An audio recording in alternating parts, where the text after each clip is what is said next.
El libro me ha parecido muy potente, no solo por la importancia que tiene para comprender el caso de Chile y también el horizonte latinoamericano, sino porque el tratamiento que hace de las cuestiones da herramientas clave para otros ámbitos, por ejemplo el ibérico también, por caso con el pensamiento de la historia hacia una contrahistoriografía, creo que podríamos decir,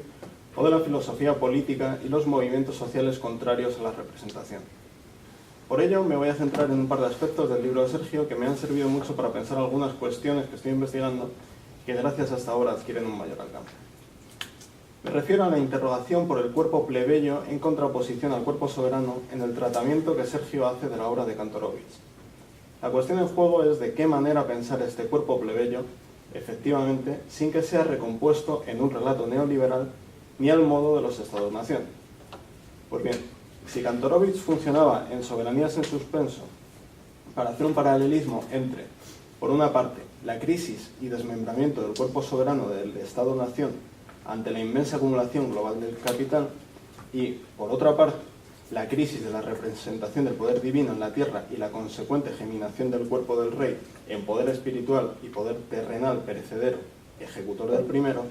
entonces la interrogación que quiero hacer es cómo pensar este cuerpo plebeyo más allá de la representación y de la excepción soberana. Justamente a este interrogante, conectando con cuestiones que estoy investigando, se me ocurría de un modo tentativo una respuesta desde el registro converso marrano, en sus dos polos, el histórico y el contemporáneo, este último con una tremenda potencia para el pensamiento con autores como Derrida o en la línea de Moreiras. Precisamente porque si hay una figura que pueda caracterizar un cierto interregno, es la del converso marrano. Y ahora en este sentido me permito desdibujar un poco los límites del concepto interregno, por cuanto es irreductiblemente interrupción de la rigidez jurídica y de toda pretensión hegemónica, no solo porque históricamente para el hispanismo hayan sido siempre una figura entre dos reinos o intrarregnum, es decir, si la Inquisición era un poder dentro del Estado mayor que el Estado mismo, el registro marrano es una fuera, o mejor, una línea de fuga del Estado en el Estado mismo. Y por tanto,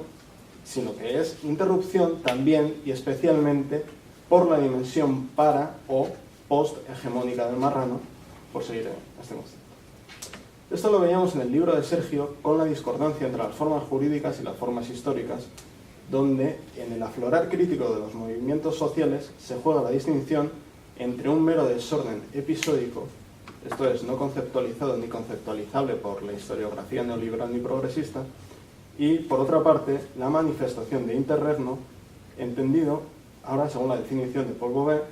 como ese momento en el que las fuerzas del orden operan sin que ninguna regla institucional sea para todos manifiesta ni mucho menos hegemónica. Es precisamente aquí donde se trata de diferenciar interregno de la excepcionalidad del soberano, si lo que se busca es una interrupción de la forma jurídica en el aflorar de la pluralidad de formas sociales, de modo que no se caiga en el decisionismo del soberano, que a su vez nos remita a un modelo ontopolítico subjetivo. Bien, ante esta cuestión, la pregunta para Villalobos sería cómo pensar la descomposición del corpus soberano moderno y con ello su reverso, cito textualmente, el cuerpo plebeyo como territorio donde la práctica soberana, vía diversas operaciones de inscripción y limitación de puesta en forma, con sus respectivas dietéticas de la circunspección y del desborde, se configura históricamente. Pues bien, quiero volver a la crisis de la que habla Kantorowicz y que Villalobos recoge, no para retomar una teología política excepcionalista, sino para repensar una respuesta conversa que a esta cuestión se dio, y que por supuesto la obra de Kantorowicz no recoge. Esto nos permite enfocar el corpus plebeyo de otro modo. En realidad se trata de dos respuestas, una eclesiológica y otra secular.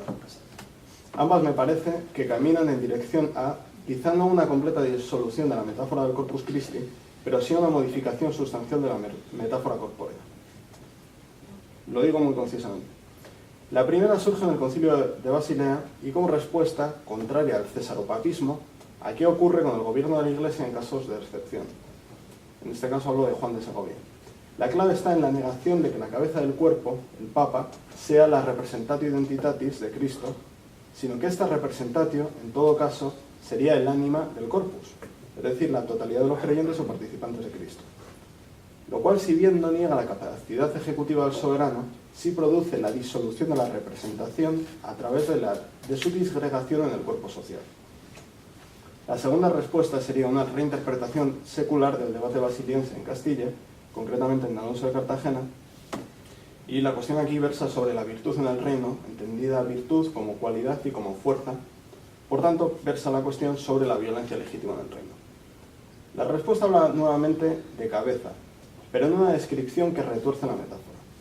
Dice que toda virtud que de modo concentrado, complicatio, tiene la cabeza, lo tiene la pluralidad dimorfa,